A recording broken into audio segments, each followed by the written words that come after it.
Bueno, pues sonidos de tambor con chaveta, de tambor con, pues en este caso, la tranquilidad de saber que son sonidos cercanos y que también, por supuesto, resumen en sí mismo la cultura de un pueblo como el Canario. Un pueblo que tiene su origen y también, por supuesto, su predicamento en el norte de África. Saludamos al amigo Pablo de Luca. Pablo, bienvenido.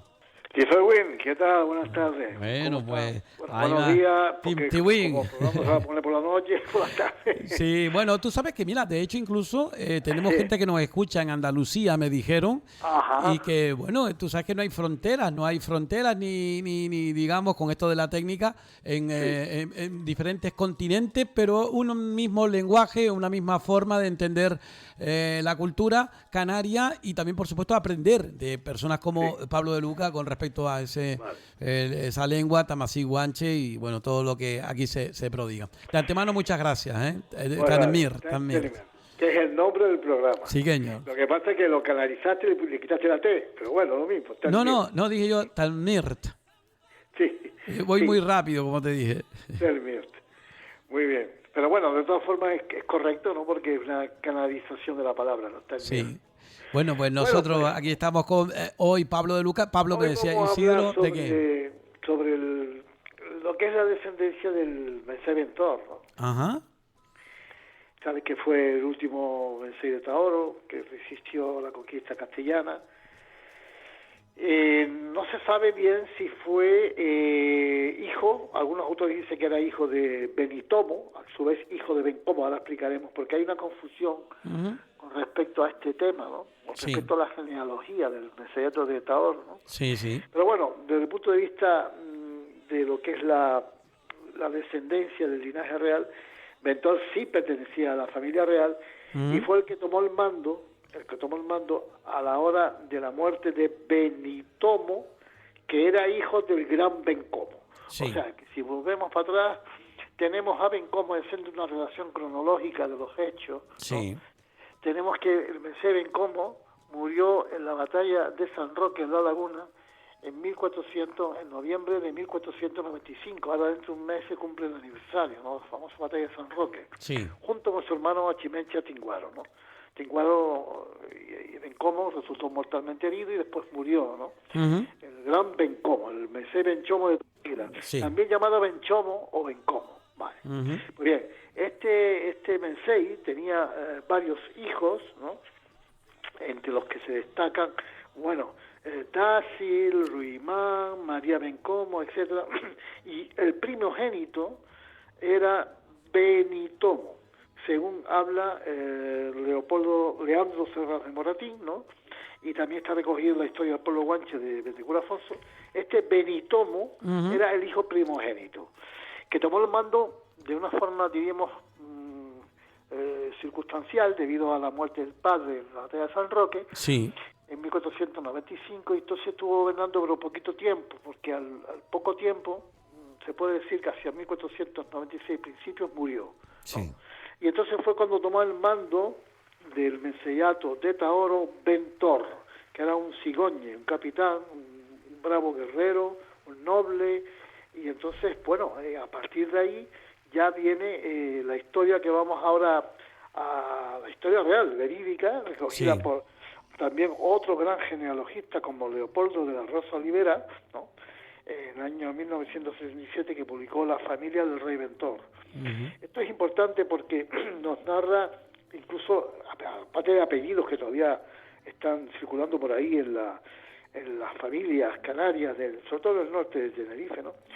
Y entonces, pues, podemos hablar de esa descendencia, ¿no? De esa descendencia y de lo que ocurrió, ¿no? Lo que desapareció, los documentos que desaparecieron, que esta es otra historia que hay que contar, y que están un poco envueltos digamos, en este linaje genealógico, ¿no? Ujú. Pues bien, Bentor, que fue el que asumió, repito, el mando del Menceyato de Taoro en 1496 aproximadamente, un poco antes de la rendición de la paz de los Realejos, ¿no? Y inmediatamente después de la muerte de Benitomo, que era el primogénito, pues casó, según Leopoldo de la Rosa, con una hermana del rey de Abona. No sabemos el nombre, pero parece ser que fue, en fin, el Mencey que estableció un linaje y unas relaciones de parentesco con el Menceyato de Arbona, después de eso.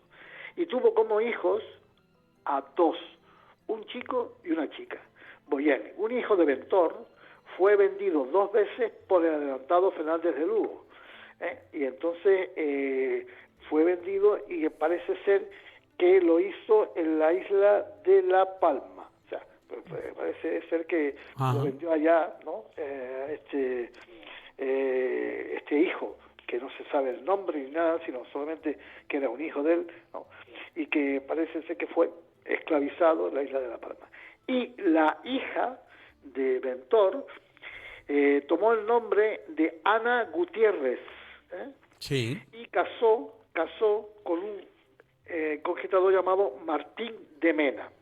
Pero eso de conquistador hay que ponerlo entre paréntesis, porque no se sabe bien exactamente si era un conquistador o era un indígena de la isla de Gran Canaria bautizado que participó en la conquista de Tenerife. Ahí está la duda.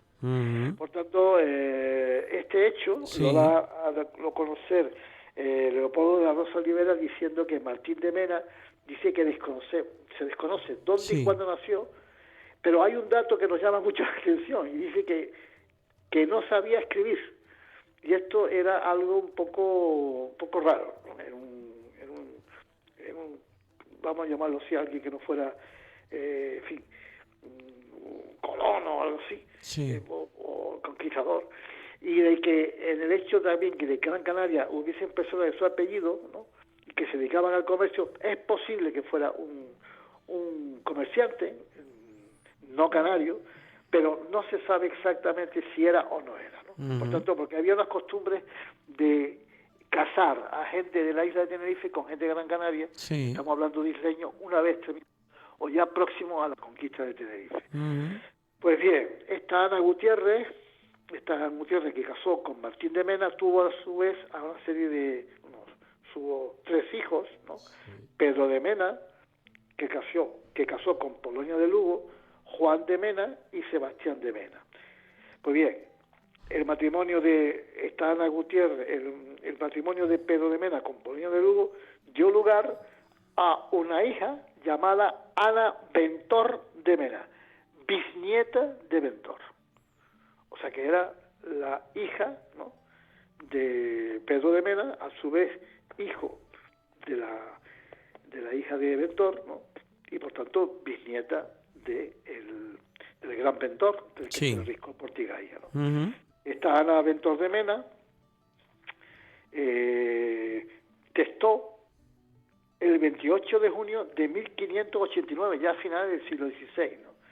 Y entonces ya es bastante importante que decirlo, recalcar que hay un apellido que todavía sobrevive o pervive en lo que es las familias canarias, que es el apellido Bento, sin la R, Bento. Pues bien, este Bento, los Hernández Bento, los Bento, etcétera, pues pertenecen seguramente a esta rama de esta bisnieta del gran Mencey Ventor, que se le arriscó Portigaya. Es importante. Yo quiero hacerte una pregunta, porque en muchos escritos hemos visto que, además de Ventor, hay otras formas de citarlo, como Ventorey o Ventorrey, como quieran, ¿no? Es otra denominación de Ventor Rey, porque asumió el mando de forma temporal, hasta que se consiguió, o hasta que se hizo el suicidio ritual por la parte de Tigaiga, ¿no? Por tanto, otro apelativo era Ventor Rey. Sí, pero entonces lo de rey es por rey, no es por una terminación, sino es por... No. Vale. Simplemente una denominación castellana que se le agregó a Ventor Rey. Pero bueno, lo que está claro que era Ventor, o Ventur, ¿no? Que ya hemos dicho que era el de la invocación, que invocó al precipitarse por el risco de Tigaiga, ¿no? Ya lo hemos explicado en otras ocasiones, ¿no? Pero lo que está claro es que hay que dejar bastante bien de una forma definida. Sí. ¿Quién fue Bencomo?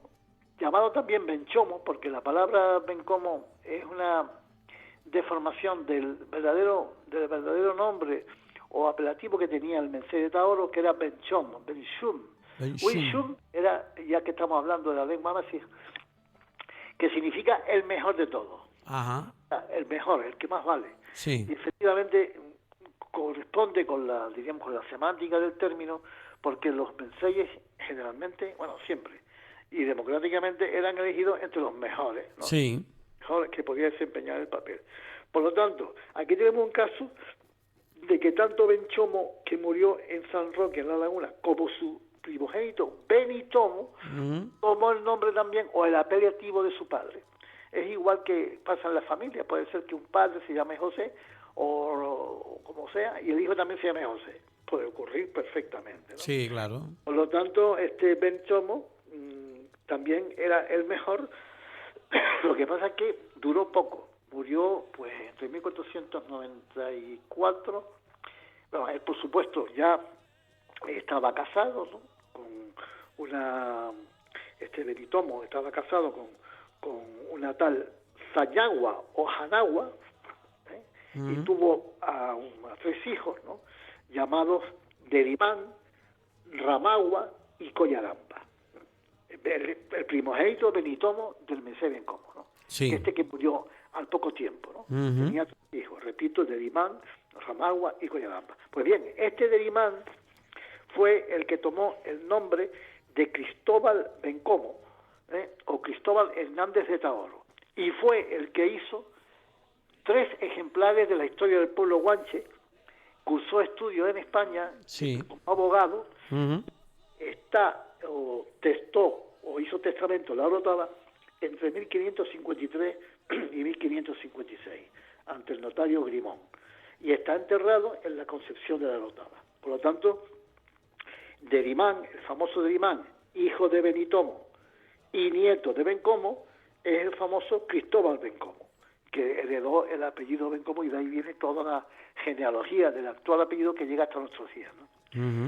Y que, bueno, se le tiene como autor de una historia del pueblo guanche que después retomó el doctor Betecura Afonso en el siglo XIX, y que solamente hizo 3 ejemplares manuscritos. Estos 3 ejemplares, es curioso, esto lo dice Leopoldo de la Rosa, y lo dicen también otros autores más modernos como Nelson Frías del Sur, ¿no? Que dice que un ejemplar de la historia del pueblo guanche escrita por Cristóbal Hernández de Taoro o Cristóbal Bencomo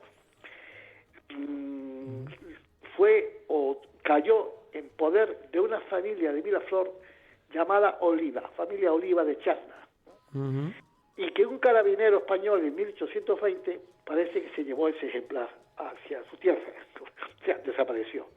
Los otros 2, porque eran 3 ejemplares, los otros 2 no se sabe el destino, desaparecieron absolutamente. Después este autor, Nelson Frías, dice que en el siglo XIX aún se conservaba un ejemplar de la historia del pueblo guanche que también desapareció.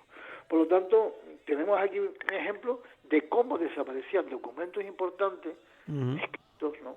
Manuscritos, sí, de la historia de lo que ocurrió tras la conquista, anterior a la conquista, etcétera, ¿no? O sea, pues son datos que nos llaman la atención, ¿no? Bueno, que nos llaman la atención, y aunque con el transcurrir del tiempo, el poco interés que había, en fin, sí, la pérdida de la memoria histórica, etcétera, pues no era tampoco muy raro.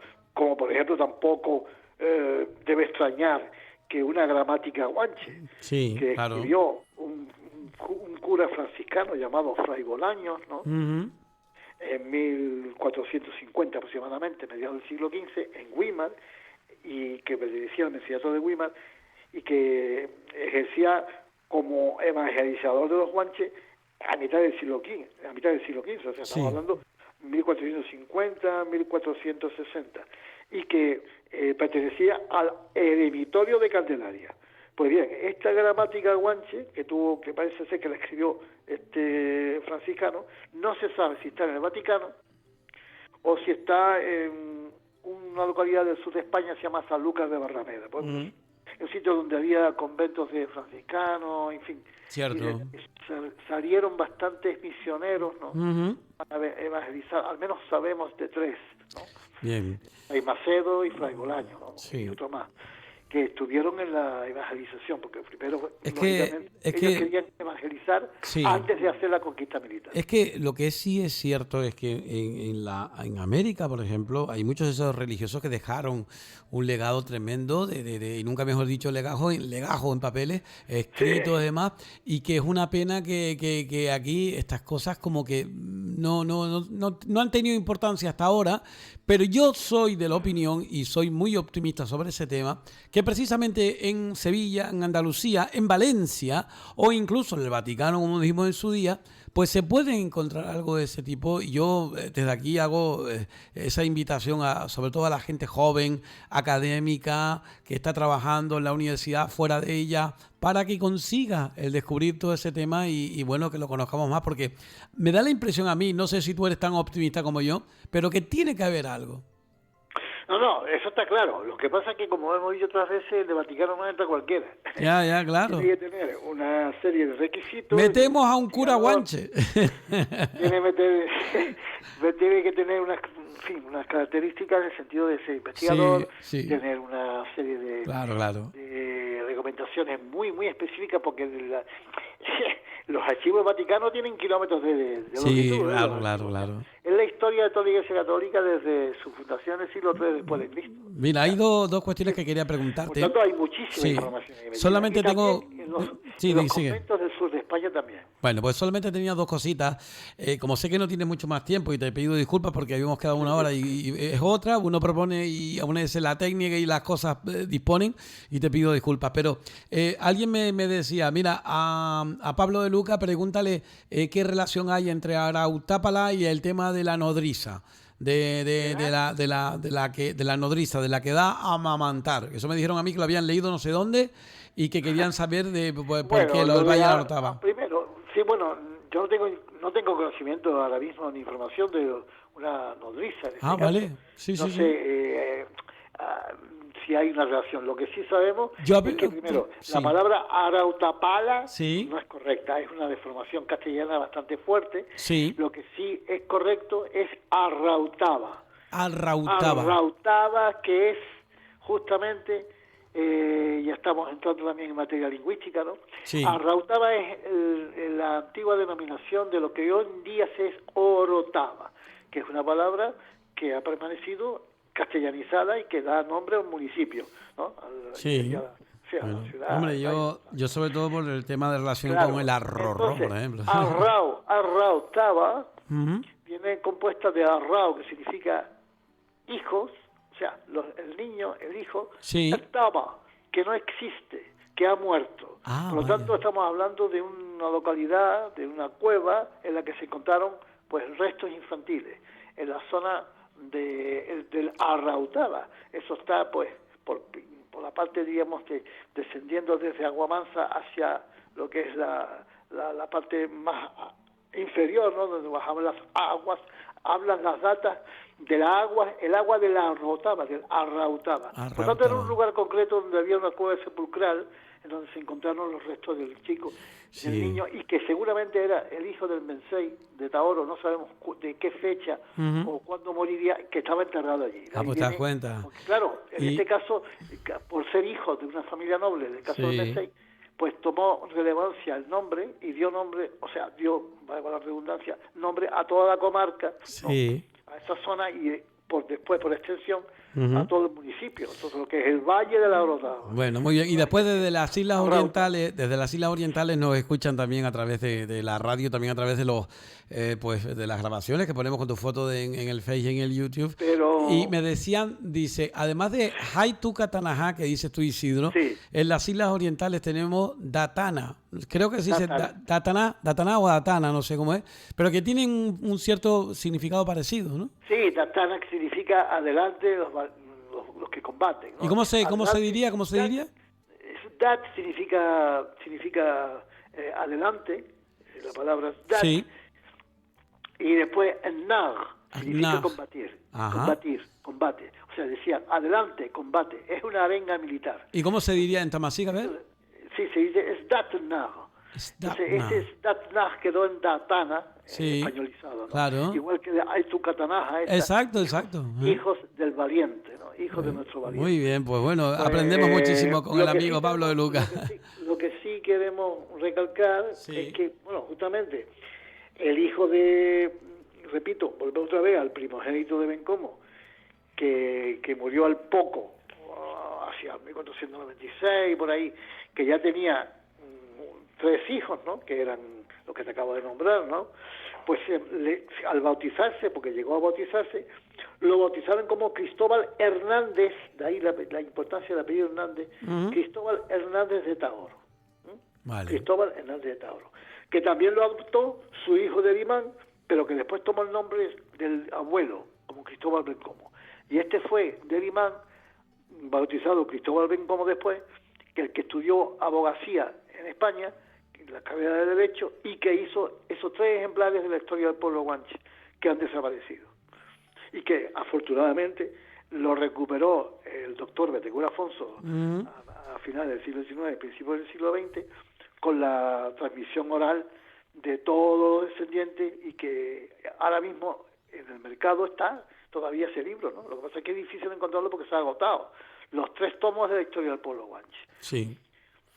Bueno, pues eso es lo importante, ¿no? Y lo que afortunadamente salva lo que es la memoria histórica, ¿no? Muy bien, bueno, pues hemos completado el tiempo que nos asignaste y como tal lo hemos cumplido estrictamente, así que quiero agradecerte de antemano la deferencia de estar con nosotros e invitarte obviamente a que sigas, y por supuesto a toda esa gente que nos sigue, que recuerden, Pablo de Luca lo encuentran en el Face, en las plataformas, y sus trabajos literarios que lo pueden encontrar en la librería Lemus, por ejemplo, y en otras, me imagino, también de la isla, ¿no?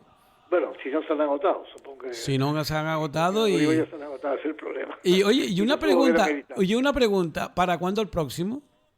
Pues estamos en preparación. Bueno. Está la cocina todavía. Así que tú también tienes calderos al fuego, pero eso ve a fuego lento. Vale. Hace falta socio capitalista, Exacto. Bueno, pues un abrazo bien fuerte, amigo.